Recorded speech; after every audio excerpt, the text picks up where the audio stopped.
All right. Since I didn't bring the cafe, I'm just gonna wear this shirt on the beach. I'm gonna go a round trip. It's not too many people today. It's kind of cloudy, but I'll wear this and see if I got any takers. You know. So far, I haven't gotten much response. I just passed through town in it. Some people giggle a little. Some people roll their eyes a little. Some people just look away right away. Didn't see it. It's not there. So yeah, let's see if we got any takers in this motherfucker.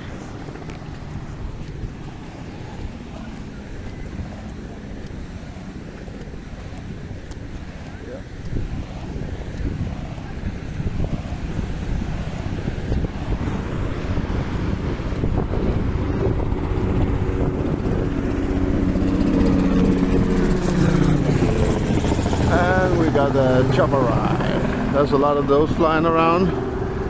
Apparently you can get a chopper ride for $25. That's crazy. Can you even fly for that kind of money? How many people can be in that one? I don't know. But yeah, it's not the cafe, I know. But if I just get one conversation, I'm happy. Yeah.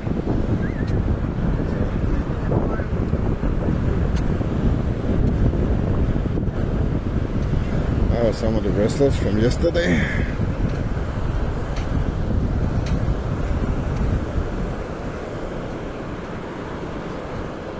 Oh yeah.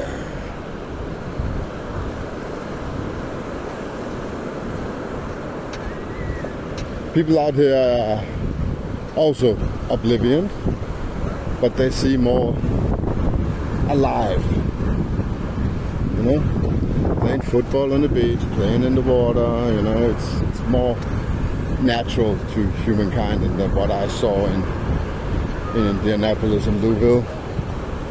So, yeah, let's do the kind of final thoughts on Myrtle Beach. As always, there's upsides and there are downsides, and I try to find both. One of the downsides is the noise. I know I'm here doing bike week, but it is crazy how noisy this town is. You know, everybody is playing loud music. Everybody is driving around in things that are very noisy, and yeah. And people yell, people scream, but because they're happy. So I guess that's a good thing. You know,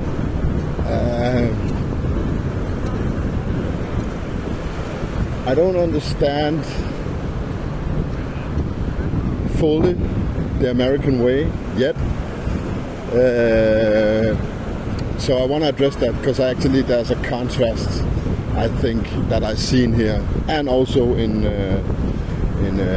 Louisville. I saw the good side of what you Americans do, you know. Because on one hand, I think there's a lot of fakeness here, you know. It's a lot of people pretending, and here's just testosterone all over, you know. It's like everybody's just driving around on a dick enhancer, you know, and they pretend to just a day or two a year just pretend they're somebody else than they are the rest of the year, you know. And I know it's not wrong, but it still seems fake to me, you know. And that's just the way it is. I'm just gonna cross this shit.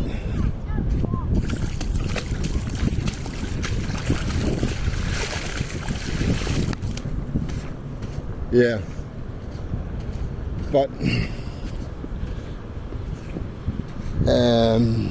there's the other side of that coin, you know, the fakeness, and that's your ability to uphold traditions believe in yourself and have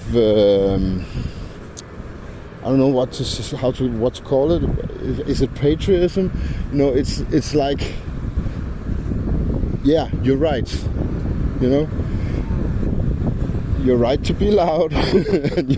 you're right to do what you want. You know, and you kind of say fuck all the haters, and that's not allowed in my country. You know, if you do that, everybody will turn against you in a minute. But here it's like everybody wants it. Everybody wants that, especially during bike week. Everybody wants that attention. Everybody is acknowledging people that get attention. You know, so yeah, it might seem fake to me, but I think it's a good thing actually, because it gives. I see it as a whole, as a community. Everybody here agrees that that's the way it is. So that makes it kind of a bond instead of a division, you know. Here I see everybody. When they were rowing up the streets down yesterday, it was young people, it was old people, it was black people, it was white people, it was Hispanic people. It was everybody, you know. Some of the motorbikes even have 2 girls on it. I'm not going to elaborate on that because that always gets you in trouble. But that's what I see. Everybody just agreeing on this is what we do, because that's the day we do this. And nobody's bickering. I haven't seen one argument in this town so far. I haven't seen anybody loud in the face of each other. You know? So it's a good thing. Even though it's not for me, I don't like it. But I think we would, if we could find a middle ground between that, keep that and see this and be more real about it. I think that would be an awesome combination, you know, an awesome balance. And also the traditions here is, I like them. You know, I like your ability to keep your traditions and make them bigger and bigger and bigger. In my country, we get tired of stuff and we want to do new stuff next year, you know. But here you have, I saw it in Louisville with the Derby. Man, that overwhelmed me, you know. Something like that, I've never seen anything something like that in Europe. You know, just hundreds of thousands of people just dressed up to well, the best they've been in 10 years, I probably guess, or something like that. You know, it's just, again, the fakeness in it catch my eyes first, but after I see the unity in it, and I kind of like that. So yeah, there's always a downside and an upside to a story. So every time I talk about you being fake, just remember there's a little part of me that's envy, you know, for the ability to be fake in order to be a part of a unity like that, you know, because I couldn't do it. It's just too far from my personality, so I couldn't do it. You know, I didn't feel comfortable. I was at the Derby. I was outside when everybody was going out. After it ended, I was outside, and it just, everything rubbed me the wrong way. I was there for like half an hour, and I started to work my way out. You know, but yet there's a part of me that wants to participate in it, so I understand it. You know. And I just think, yeah, there's a lesson to be learned in every story, in every failure, you know. I'm pretty sure that if the American came to my country, they will think that some things suck too, you know. So, and then they would see the beauty of it after. So it's just, as I said before, it's just different. It's just different. It's not better, it's not worse, it's just different. But that being said, I have to be brutally honest. I see a shitload of unhealthy people. Especially here where people have some money You know, I see it. In Louisville and Indianapolis, it was different. It was more like sanitized people.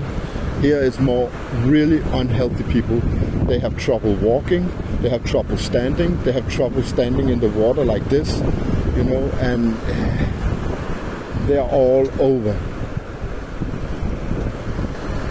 That's a pretty woman. I haven't seen one of those for 2 days now, so that's what I mean.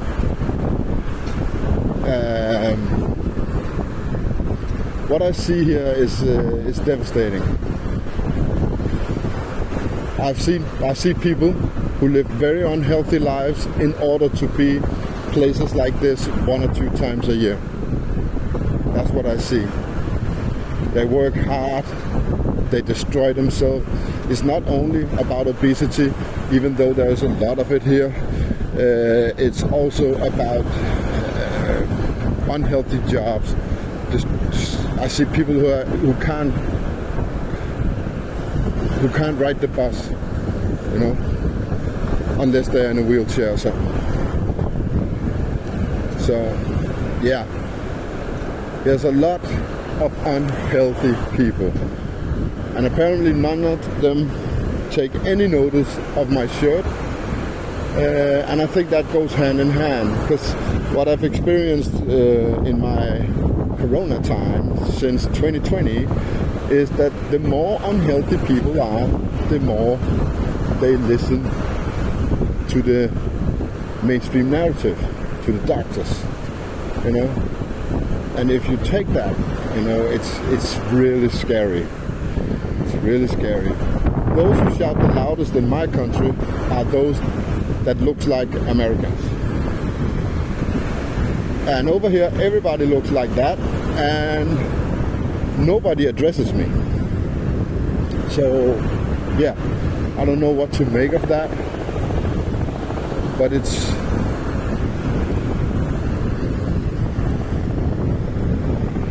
I like being here, you know, and I meet a lot of people that I think are better people than my country, in my country. I've met people here that just locals that I could be friends with back home. Really, really nice people, you know. But on the other hand, your system is tearing down this country from within. It is horrible to watch as an outsider. So I enjoy myself, and then I feel sorry for enjoying myself, because I shouldn't abrogate this way of life. It feels wrong to me, you know. People here are controlled by the TV, controlled about their doctors, and very much the medicine took me by surprise. You know, the medicine industry here is totally out of control. Every other commercial on fucking TV, on fucking the street, is about some drug that I've never heard of, ever. You know, it's not like Benadryl or something that I know we have at home. I think we have a lot of drugs at home. But over here, I see and hear about 10 drugs I've never heard about before. It's like they're popping out new drugs every fucking week. And that is kind of scary, you know. That tells me that you haven't gone far from the testing phase. You're still in the testing phase, where they test everything on you. And yeah, that makes me sad. I think we're over at that in Denmark, but on the other hand, we are so damn compliant, so they don't really have to find a compliant drug for us, you know, because they already got us hook, line, and sinker. So, yeah, that's my little rant today. People are talking about me. They don't want to admit it, but they are. How you doing? My shirt? It says that COVID-19 is the same thing that George Orwell read about in his book 1984. I do a direct comparison to COVID-19. Have you read that book by George Orwell? He wrote it in 1956. Yeah, I've heard it. It's a science fiction book on how the world would look in 1984, and that's what we had in 2020. So it's a direct comparison, you know, and then I'd say it's pure science fiction. Somebody created it. Yeah, do that. Yeah, and it's not the only good book he wrote. George Orwell. Yeah. Thank you. Thank you.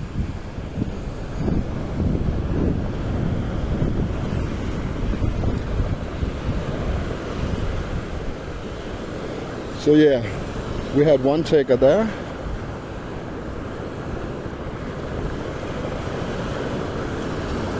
Yeah, but that's how much I get, you know. They already started to get uncomfortable a little bit, you know, but and at the same time they think it's cool. So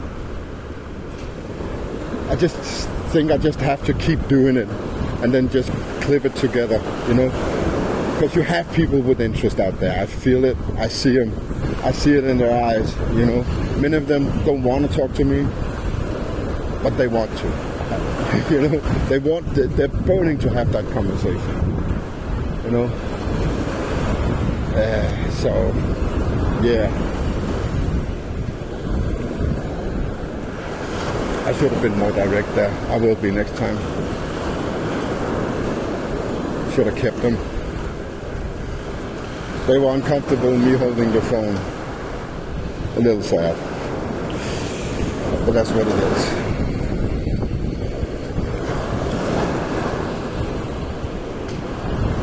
So yeah.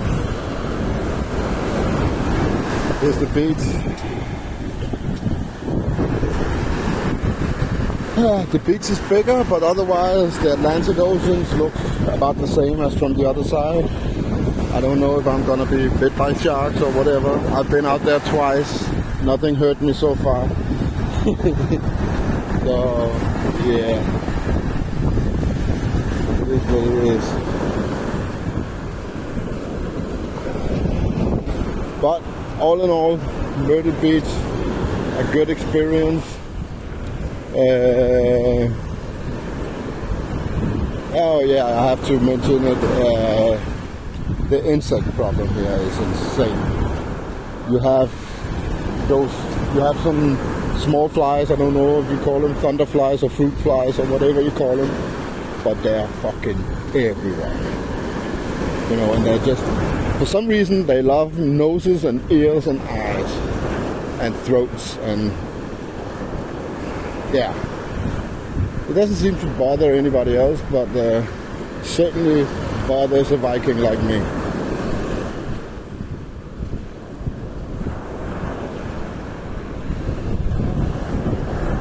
So yeah, they're talking about me too.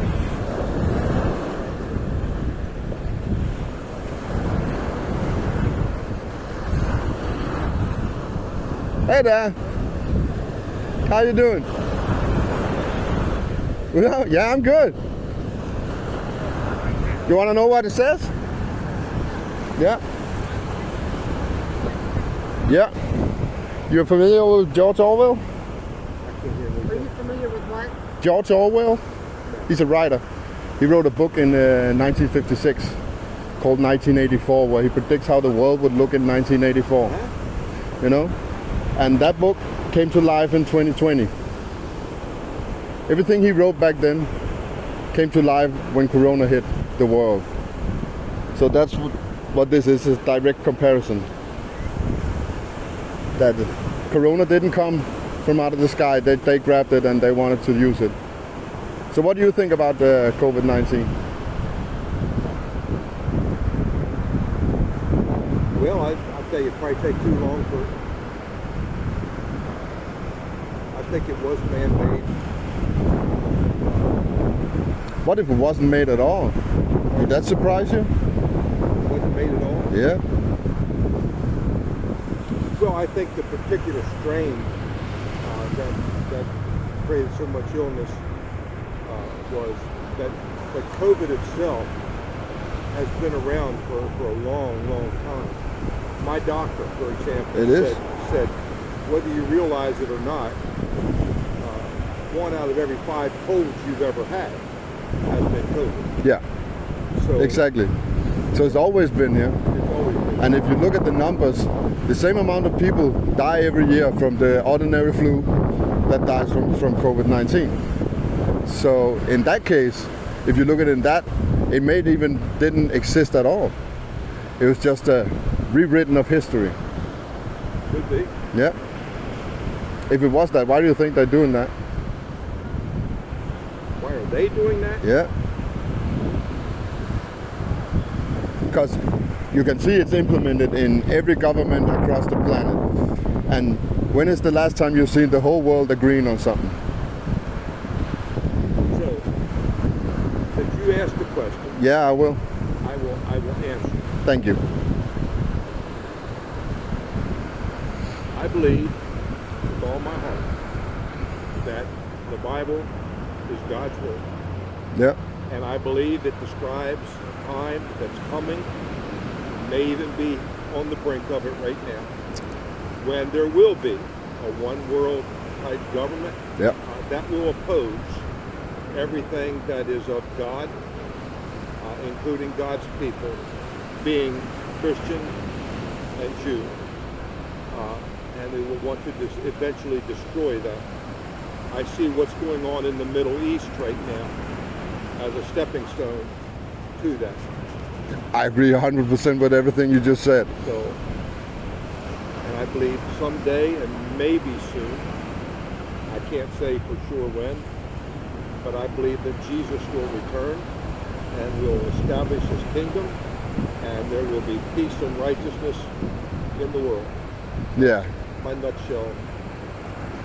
You know what? As long as you have that belief, I'm happy. Thank you so much, sir. Thank you. Thank you. So let me ask you, Yeah, do anything. Please. tell me about your belief in Jesus. I don't believe in Jesus, but I am spiritual. I do believe there's something bigger than me. I do believe in a creation. So I'm not there. I've wandered through every religion I could find. I have read every book I could find. I agree that everything I see in the Bible is the closest I come to true reality. So in that case, I agree with you. I do also think we are created. I do think we live in a creation, but the notion of God, one guy, is a little far-fetched to me, But I feel everything you feel. I just have a different perspective. Well, and I respect that. One of the things that changed, one of the reasons that I became a follower of Jesus is because I was challenged with this question. Yeah? Who is Jesus? Yeah. And there's only 4 answers that are possible. You mind if I sit down? No,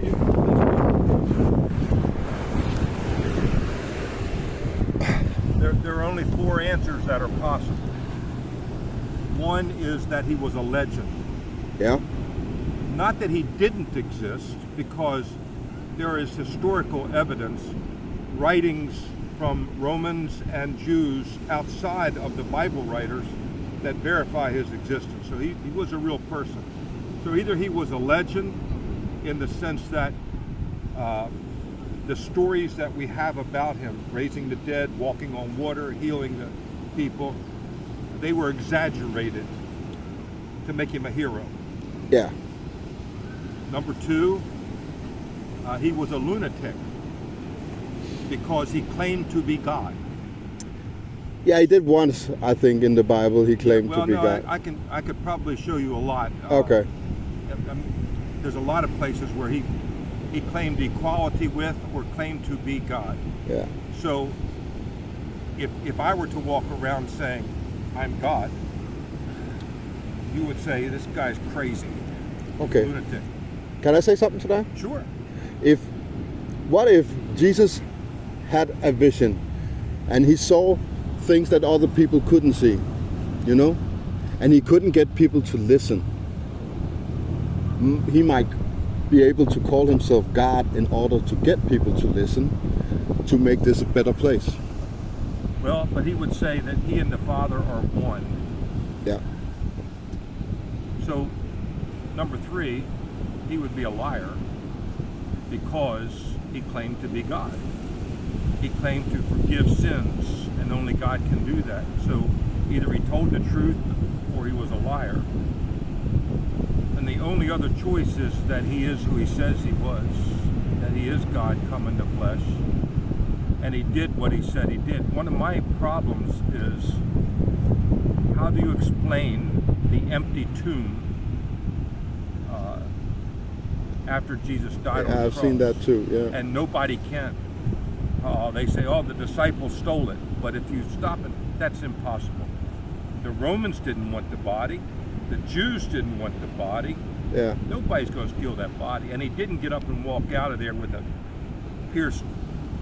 So if he is who he says he is, and he really did die on the cross, and he died for us, and he rose again, and I have to believe that that's true. And that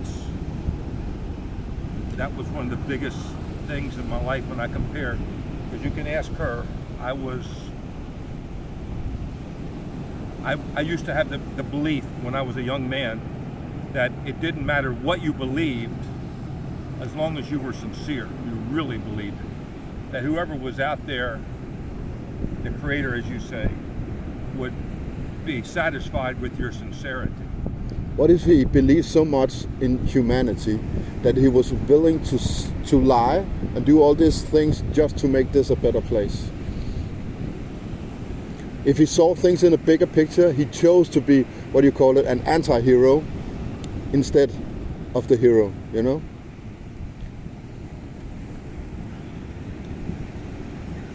There is, in the field of logic, a law. You can look it up.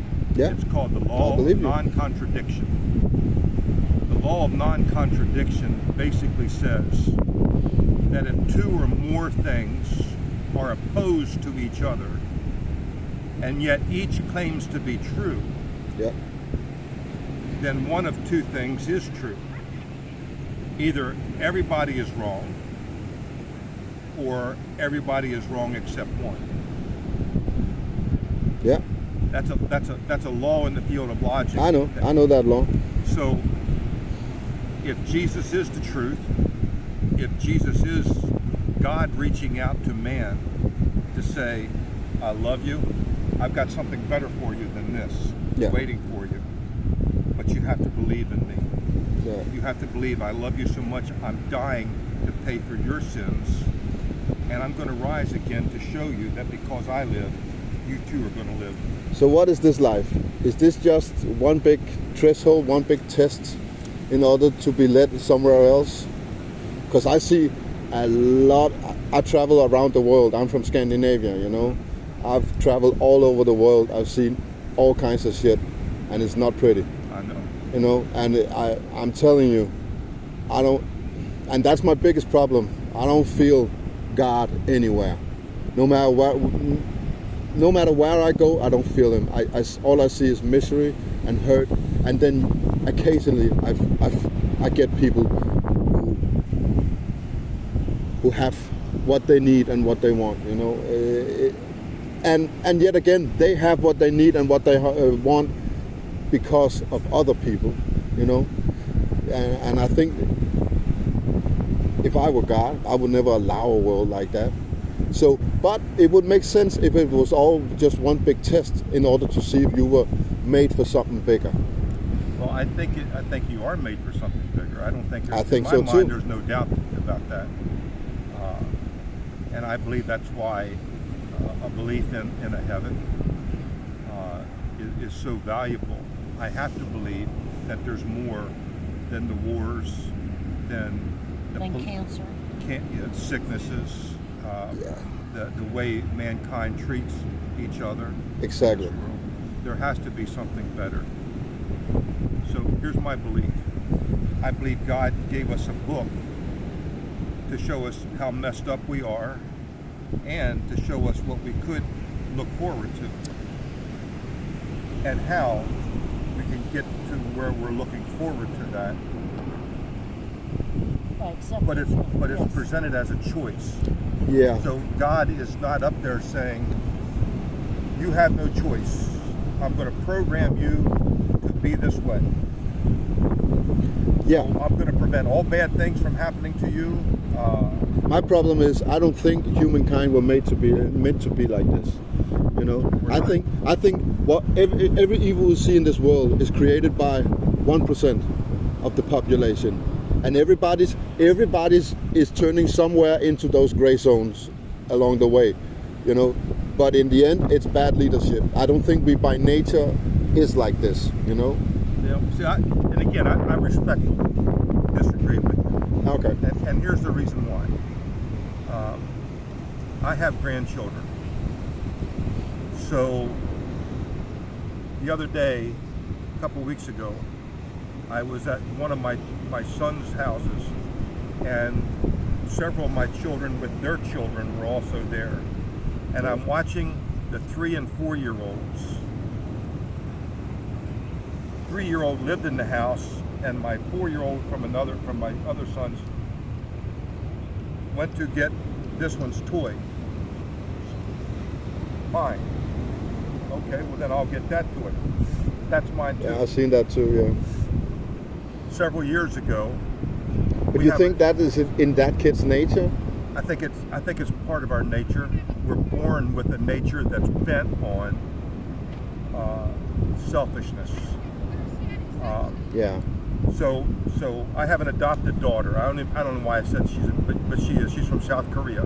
Yeah. And when she was just 3 or 4 years old, now I'm going back to in the 1990s. I had a cassette tape that we used to listen to music on. I'm almost 50, so I know. Yeah. So I came home from work one day, and one of my cassette tapes was on my table, and it was just a big pile of ribbon.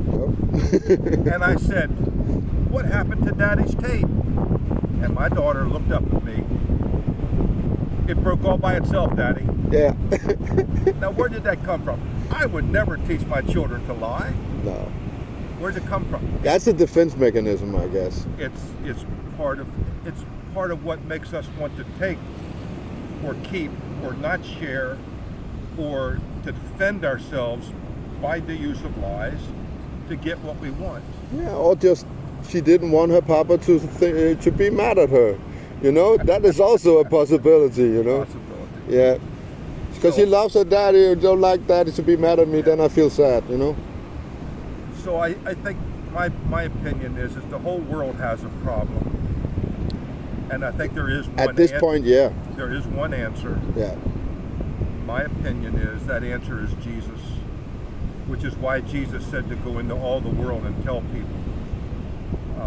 He doesn't want anyone to be lost. But don't you think we all have that compass inside? I feel I have. Well, I do. But I think that compass is to point you to someone who's greater than you, who can do for you what you can't do yourself. What I'm saying is, I don't believe you need to have a religion to tell you what's right and wrong. I think people already know deep inside what's right and wrong. What they do and choose may be a different story, you know. But I think deep inside, they all know what's right and wrong. And you're exactly right. Yeah. The Bible does say, in the first couple chapters of the book called Romans, it says that 2 things everybody has as far as knowing about God. Number 1, we have creation. Yeah. If you just look at the sunrise, sunset, look at the ocean. We're in paradise. Look at a flower. If you just think about yourself, you have your own individual DNA that's different than the other 7.9 billion people in this world. Yeah. You have fingerprints, lip prints. Your retina is different than anybody else's in the world. Yeah. You are unique. Yeah. You have creation. creation screams Yeah, that there's yeah, a I know. creator. I know. I see creation in many other ways Yeah. too. So But creation screams that there's a creator. Those who tried to say, oh, it was just a big bang of gas that exploded. You can't have if you order. boil that shit down, you know, it's like nothing exploded into nothing and became everything. Exactly. What the fuck? Exactly.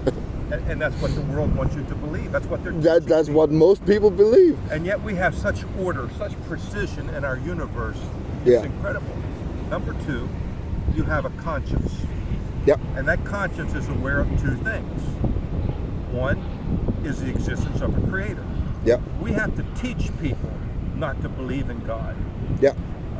I agree.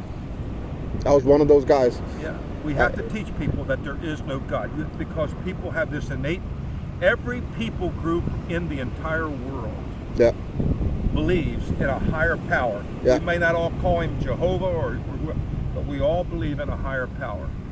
Yeah. We have to, and number two, you have a basic understanding of what's right and wrong. Exactly. You don't need a Bible to tell you that taking somebody else's life is wrong. No. Taking what doesn't belong to you is wrong. No. Or speaking things that aren't true is wrong. And a myriad of other things. Your insides tell you that's right and wrong. Yeah. So I think God has revealed himself to us in these ways. Thirdly, I don't have one with me, but I believe that God has revealed himself in the book. The Bible is a book that is more unique than any other religious book Yep. that's out there. Or any other book. Than You any know, other book. any other book. Because I've read a lot of books and I can't find any book that relates to reality like the Bible does. And that's what catches me by the Bible. And I'm on my third time around now. I'm reading it for the third time, you know, because I still don't fully understand everything in it, you know. But I see what the Bible is to me, and don't take me the wrong way, it's a guide. It's a guide on how things were supposed to be, you know. It is. Yeah, that's what I see when I read It's a guide it. to how things are supposed to be. It's a guide to how God wants you to be, and it's a guide to where God wants to take you Yeah, and prepare you for that and too. prepare you for that. Yeah. Because someday, I don't know how old you are, I turn 50 next year. 50. So you're maybe a little over halfway, give or take. Yeah, I'm in Hopefully. I'm in the fourth quarter. I don't know if we're at the 2-minute warning or how far, yeah, but we know that day is going to come when this body's going to stop. yeah, And my question is, then what? Then what? yeah. Just hope for the best? I think not. I think God has said, I've offered you a gift. Yeah, All I want you to do is accept my gift. I'm not asking you to work for it. I'm not asking you to pay for it. I'm just asking you to accept my gift. My gift is forgiveness. My gift is eternal life. And my gift is all wrapped up in a person named Jesus. yeah, If you'll receive him, I'll give you that life. That's God's promise. If yeah, you're reading through the Bible, go to the Gospel of John yeah, and just meditate. 21 chapters. You can read 3 a day and read it in a week, yeah. but it's I will. probably one of the best sources to tell you who this person Jesus And I claims also to be see is. a lot of the books relating to different groups of people. You know, I have certain parts of the Bible that I relate to more than others. You know, the Book of Job, the Book of Revelations is books that directly speak to me as a person. You know, and yet other books make no sense to me at all. You know, so. Some of them, especially in what we would call the Old Testament, related, we learned from them, but they related to what those people were going through in the hundreds of years leading up to the birth of Jesus. Because the Jewish people, God chose them, yet they didn't follow God. So he had told them way back when Moses led them out of Egypt, if you follow me, listen to me, obey me, I will bless you, and the whole world will see the blessing. But if you don't, if you rebel against me, here's what you can expect. And so most of the rest of the Old Testament, not all, but most of it is simply showing us that they said, yeah, I'm not doing that. I'm not doing that. But what if with a person like me, I'm in between those two? You know, I don't rebel God at all. I think religion is a beautiful thing. It does a shitload of good to many people. So I'm not against religion in any way. I just don't see myself as a part of it. You know, I feel I'm as good a person as any Christian on this planet. You know, but in my bone, I don't believe in God. You know, so does that make me a rebel to God? Yes and no, and I say that respectfully. Yes and no. I think it makes you a seeker, and I think that's what you are doing. Yeah, that's right. And I think that's a wonderful thing. But true goodness is only in one person, and that's Jesus. We all have enough bad in us. Yeah. Now here's a big if. If the Bible is true, and I look at the very beginning, it wasn't rape or robbery or murder that brought all the pain and evil into this world and the reality of hell. It was one act of disobedience.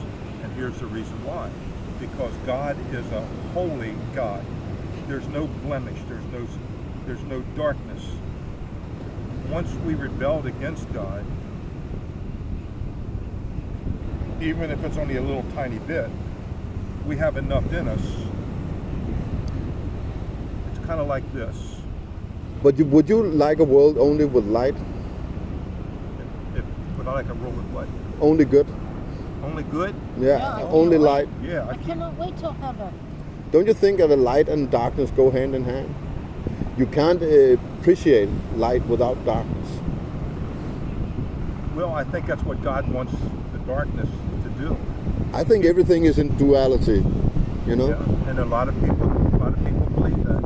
But I am looking forward to the day. I've seen enough war, I've seen enough poverty, I've seen enough to say, Yeah. Like I'm you ready said, I'm ready to if be you go done to with other it. countries and you see the poverty Yep. that's there, I see it. these people didn't have I'm not talking about this world, I'm talking in general, you know? There's always a duality between good and bad, you know?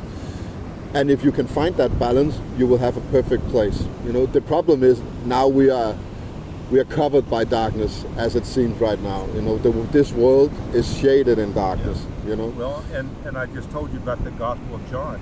In the 3rd chapter of that book, Jesus says that light has come into the world, but men prefer darkness more than light because their deeds are evil. So I see an awful lot of the world as saying, yeah, I don't want that. I don't want that. Even in the Old Testament, in the book of Jeremiah, same thing. God says, turn around, turn back. Look at the old ways that I gave to you. And the people said, yeah, I don't want that. So I just see that's what's going on. I think God is giving it. My advice to you is this. When I first met her, Yeah. I did not believe in Jesus. As I have told you before, I believed it didn't matter what a person believed. I mean, I believed God existed, but it didn't matter what you believed as long as you were sincere. And I talked with my wife, I talked with her pastor and somebody else from church, somebody who was practicing a different form of religion. And it hit me one day what I shared with you, that the law of non-contradiction. And I finally said, you know what, God, I don't know who you are. I don't know who's right. But I no longer can believe that she can be right, they can be right, my friend can be right. Somebody's wrong. Yeah. Would you show me what's right? And this was me, my hand to God above. And one day I started reading the Bible, and it's towards the end. It's just before you get to Revelation. It's called 1 John, and in chapter 5 and verse 13. Because let me back up. Because her pastor used to say in a church service, if you know for sure that if you died today you'd go to heaven, raise your hand. And everybody's hand went up except mine. No way. You can't know that. You just have to do the best you can and hope that God will take your good against your bad, and that the good Yeah. outweighs the bad you're in. Well, in a world like this, we have no other choice. Yes, we do. We do? Yes, we do. Okay. So I started reading the Bible, and I said, no, nobody can know this for sure. And I read this in 1 John chapter 5, verse 13. It says, these things I have written unto you, who believe on the name of the Son of God, that you may know that you have eternal life. And I went, wow, that's what you've been telling me. That's what her pastor said. I went to my other friend and I said, look what I saw in the Bible. Oh, that doesn't mean that. That means something else. That's not what it says. People like to explain shit with that. So the choice is, you can do the best you can and hope it's good enough. Be sincere, or you can accept the gift that God is offering you in Jesus. Forgiveness. I'm not asking you to join a church. I'm not asking you to give money. That's all. He's giving it away as a gift. Yeah. But actually, the notion of God, I like that. And I want to be part of that. But every time I set a foot in church, it feels wrong to me. The You what? don't have to go to church to be a Christian. No. You Well, just have to believe in Jesus. Yeah. you should connect with people who believe in Jesus. But it's not the church that... Yeah, sometimes the image that the church presents Yeah. is not good. There's a difference. We have a tendency to describe it as a relationship with God, not a religion. Okay. I talk to Jesus. I don't practice form prayers. And there are other people, I would like to say, like ourselves. Oh yeah, I know plenty of people like yourself. So you just need to connect with them to learn, Yeah. to share. And I do. And I do. And that's what it is. But the primary thing is that you have to receive as a gift. You just have to be willing to say to God, I don't understand everything, but I believe you love me. Yeah. I believe And I think Jesus died for me. I believe he rose again. And so I'm asking you to forgive me. And right, that is my problem. That is my problem. What is it? I can't do that Why? because I have always been my own master. I'm a fighter. That's what I do for a living. I fight MMA, jiu-jitsu. I've been fighting through my entire life. I've seen some shit, and it's always been me digging myself out of the hole, even when I was younger and asked for God's help. I respect that. It's always been me, But Jesus is saying, And stop fighting and rest. yeah, I know, but I can't. If I stop fighting, it will hurt my kids. It will hurt people I love, I have to fight. Well, we still have fight in us, but God helps us. Without yeah. him, I can't make it. But but I think my problem is to hand over the reins. Yeah. That is my problem. And yeah, that is about once you- trust. It is, because I've tried that, Once and you it didn't do work it- out too good. Yeah, but you know what? That's because if you really try and say, Jesus, here I am, help me, he will come and help you. And that doesn't mean life is easy. It's not. No, I My know. mother just died, and I'm so sad, but I know one thing. She knew Jesus. I'm going to be with her again Yeah. one day. Because I believe the Bible is 100% the Word of God. But I found a new path. You want to hear what I think? I think everything is a duality. Let's take this beach for example. Let's say that's a division of bad and good. I think I believe in walking that line in the middle is my path. You know, I don't want to get too far into the light, and I don't want to get too far into the darkness. Because if I'm in the darkness, you know, if you swim out there, I can't see land, you lose the sense of direction. The moment you lose your sense of direction, you know, you don't know which way to go, and you get scared of moving at all. You get stagnated, you know, and that's bad. But I also think you can get stagnated in the light. I think you can be so blinded by the light that you lose focus of the darkness, and darkness will consume you at some point. You know, so I believe in walking that path right smack in the middle. I still drift to side, to the light, to the darkness, to explore, but I always keep the beats in my eyesight, so I know my direction back. That's my path. Wish you well on it. Yeah, but it could change. I'm a believer in change, and I've changed a lot. I was not a good youngster, you know. Have you ever seen a flock of sheep? Oh yeah, they're everywhere. Sheep need a shepherd. Yeah, Your children need a father. yeah, Part of your responsibility is to be a leader for your children and your grandchildren. You also need a leader. You need Yeah. someone to give you direction. You need someone to show you where the the best problem way- is Go ahead. I need to talk to him. Pardon? I need to talk to him before I become my leader. And do that. Yeah, but he doesn't answer. He does through his word. I think he does. I think if you start reading and read the Gospel of John, but read it. Ask him the questions that you have. Tell him what's on your heart.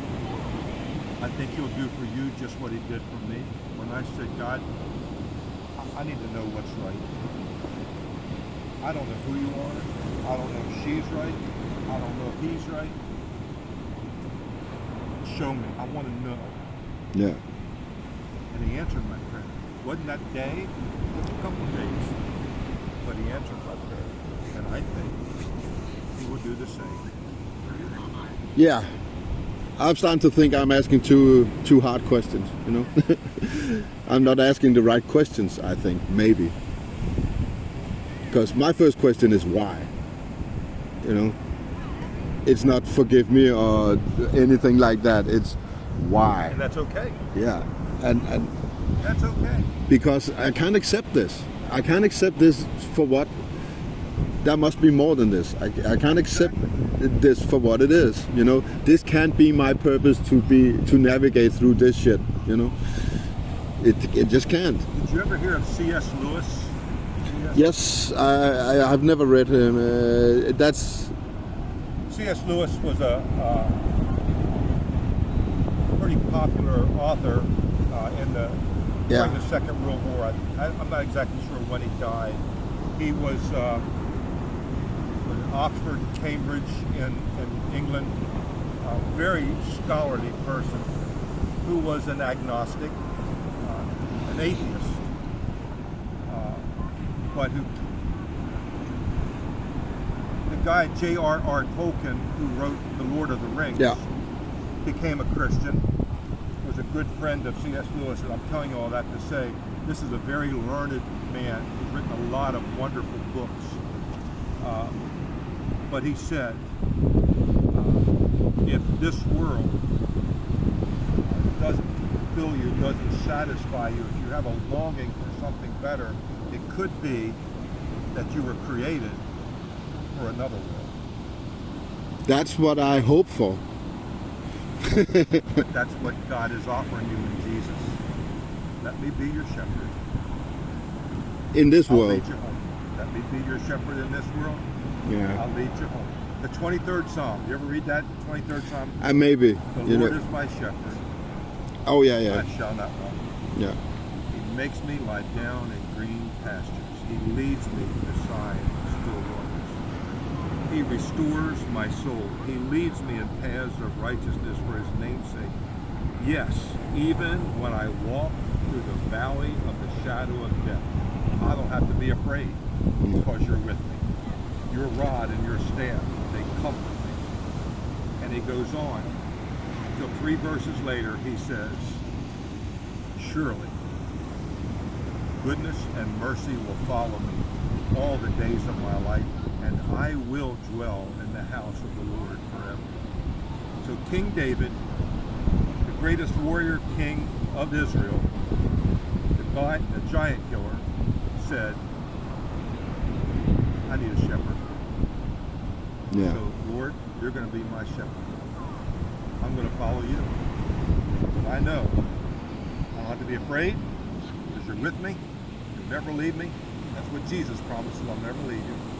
And you're going to get me safely home. Jesus said, in my Father's house are many dwelling places, and if it weren't so, I would have told you. I'm going to prepare a place for you. And if I go and prepare a place for you, I will come again and receive you to myself, that where I am, there you may be also. We don't know where you're going. Where is that? How do we get there? Jesus said, I am the way, the truth, and the light. And no one can get there apart from me. But in the end, if he speaks to me, he speaks to my intuitions and my gut feelings, right? Something like that. You can? Yeah. So if I listen to them, I kind of listen to what he's saying. I would, and again, I'm trying to persuade you, please forgive me. Yeah, that's okay. Because of my history, I never doubted that the Bible was God's Word. Even from, my parents were not religious, they didn't go to church. I was in my 20s when my story started that I shared with you. You know what brought me to the Bible? I saw that basically everything that we've been taught in our entire lives is wrong. It's basically wrong. We have been fed with bullshit since we were 6 years old, and at some point we sit down and realize that we've been had. And when I had that epiphany, I saw a big push from the people who have been deceiving me for so many years. I saw that big push against the Bible, and that's what made me look at the Bible, because if they despise this book so much, there must be a reason for that, because I'm against them. They don't despise me. I'm just a product for them, but this book, they have utter respect for that book. So that's why I sat down and read it the first time. I was never religious at that point. I became spiritual. I saw some things in this world that convinced me that it was a creation, and then I just started searching. I've been searching, but the Bible's not the only book I've read. I've read the Quran, and I've read the Edda. The closest I came to religion has been Norse mythology, but that's the closest. But that was because they allowed me to be an individual within a society. I was not supposed to lay down the reins in that. So that was the only reason I joined there.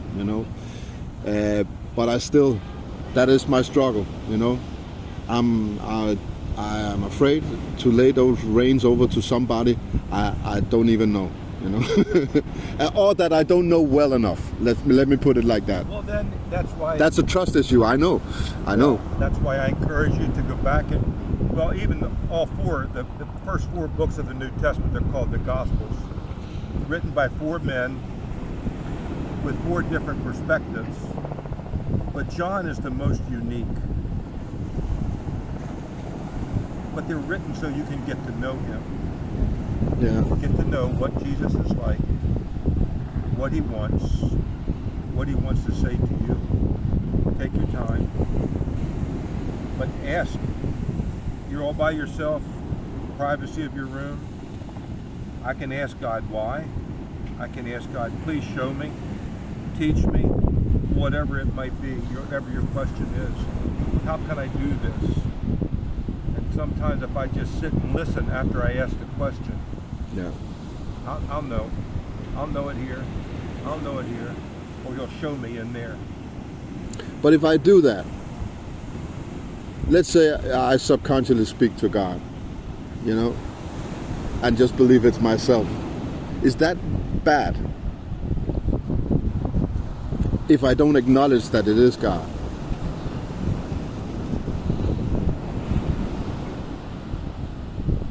I'm basically doing what he's asking of me.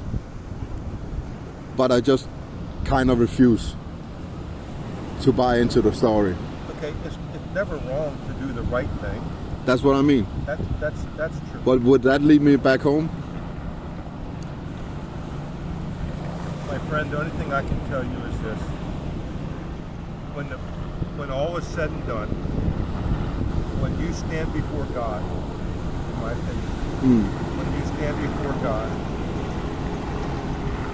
there may be rewards, there may be judgments for all the good or bad things that you've done. But the number one issue is this. Did you receive my gift? Did you trust in my Son? That's it. That's going to be the bottom line. God gave it as a gift. I don't have something like to show you, but if I were to hand you something and I'd say, my friend, here's a gift. You have the right to say, no, I don't want that. Yeah. Or you could say, yes, thank you for giving that to me. Yeah, but what if I say, thank you for giving that to me, and then put it back in the drawer? Then it's not going to do you any good. No, I know. It won't. But I still received it. And I didn't rebel. Let me explain it to you differently. Yeah, okay. Turn around, look. What do you see out there? I don't see much. I see people playing on the water. Okay, so what's over top of the water? That's a, I don't know what you call it. It's a paraglider or something kind. It's a guy's parasailing. Parasailing, yeah. So, he strapped himself in, Yeah. and he's trusting in two things. The guy in the boat. The guy in the boat, and he's trusting that parachute It's gonna hold him up. is going to hold him up. Yeah. He or she or they have entrusted their life Yeah. to that thing. Yeah. That's what Jesus is saying. Yeah. Trust me with your life. Yeah. I'll take care of it. I'll work on that for sure. I'm not ready for it, but I'll work on it. Tell me your name. I'm Brian. Brian? I'm from Denmark, Scandinavia. Brian from Denmark, Scandinavia. I'm Gary. It's been a pleasure talking with you. Yeah, you too. And you know what? I'll read C.S. Lewis if you read 1984 by George Orwell. That's a deal. George Orwell. Yes, sir. I'm familiar with the name and the book, but I have not read it. It's a very great book. It's not the only great book he wrote. He wrote a lot of good books. So, thank you for the talk. It's been a pleasure. And very learning. Thank you, sir. Have a great day.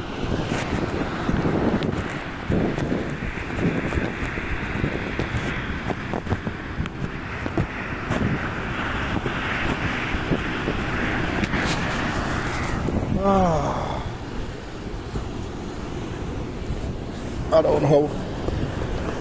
That was too much. That was one hell of a conversation. I don't even know what to say right now. But somebody, I think God just tried to